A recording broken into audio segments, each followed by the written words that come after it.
Hello and welcome back to Play the Shot. I am your host, Danielle.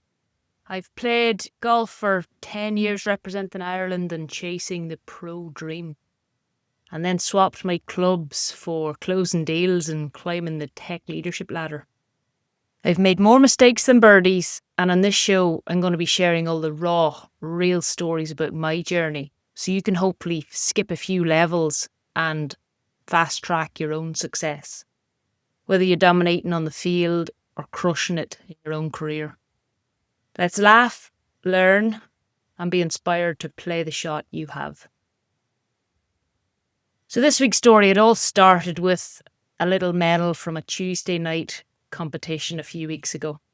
Nothing major. I came in second, brought the prize home to my 3-year-old son, Tommy. To him, you think I just won the Masters.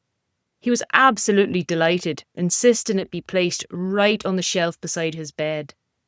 I found it hilarious. Of all of the trophies of my professional career, this is the one he thought was the coolest. So it got me thinking about the proper medals that I've won. Back in 2007, I won a gold and a silver at the World University Games in Thailand. A proper, heavy, Olympic-style medal. And where were they? I hadn't seen them for years. I had a vague notion they were in a box in my mum's attic, gathering dust. So a week later, I'm there and I go on the treasure hunt. I was picturing this grand moment of showing Tommy what a real medal looked like. He rummaged through the dusty boxes and a wave of nostalgia washed over me, but no medals. They were nowhere to be found. What did I find, however, was a stack of old diaries. And I never thought I'd be the person who'd be posting my diaries on the internet, but here we are.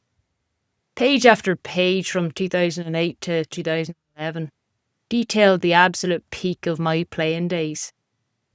And as I sat there on the dusty floorboards and started to read, I was hit by a tidal wave of complicated emotions. You see, I had this ritual back then.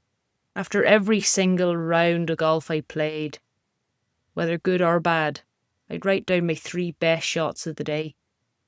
And I didn't just list them, I described the feeling, the focus, the visualization, whether I had some mental focus for the day, whether it was the target was the tuft of grass or seeing the ball's flight before I even swung.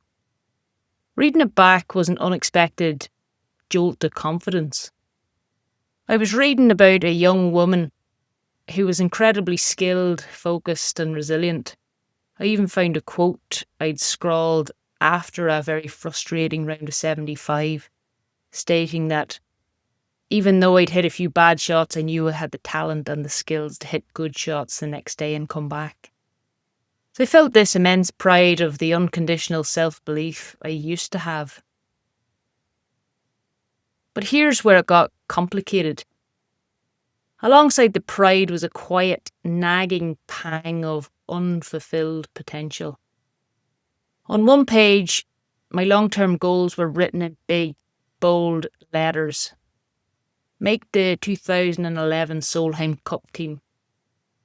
And also become number 1 in the world. I didn't even get close. It was a bittersweet, sort of strange feeling. Pride in the process, but a gut punch of disappointment in the outcome. It felt like I'd built this incredible engine, but never quite reached the destination I programmed into the maps. For a moment, I sat there with that feeling, that sort of heavy weight of unfulfilled potential. But then something shifted. The resolution wasn't actually about finding the medals or dwelling on the missed targets. The real treasure was right there in these diaries. The value wasn't in the trophies, but in the process I'd so meticulously recorded. That habit of writing down my 3 best shots wasn't just about golf.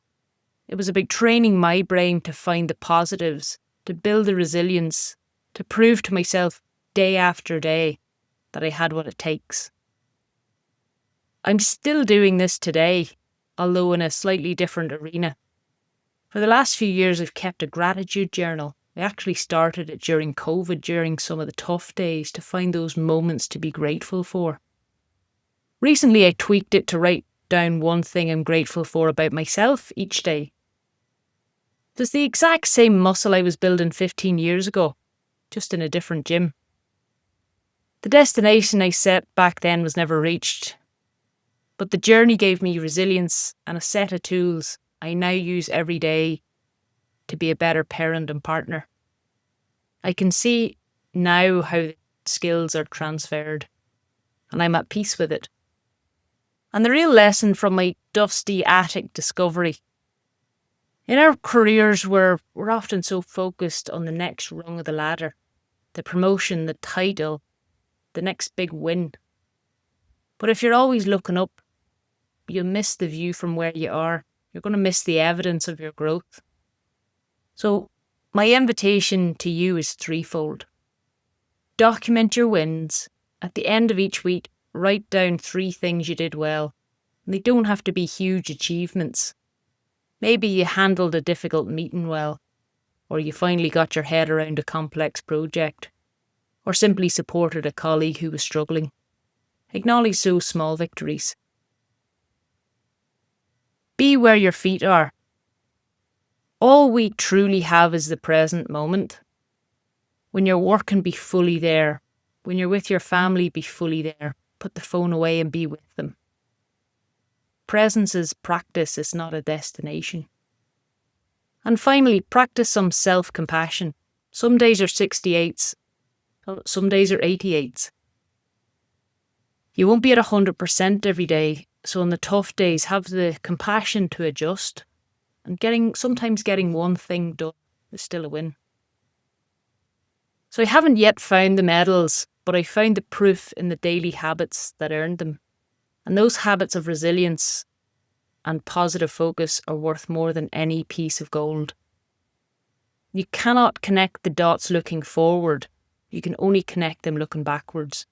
So start creating good dots and play the shot you have.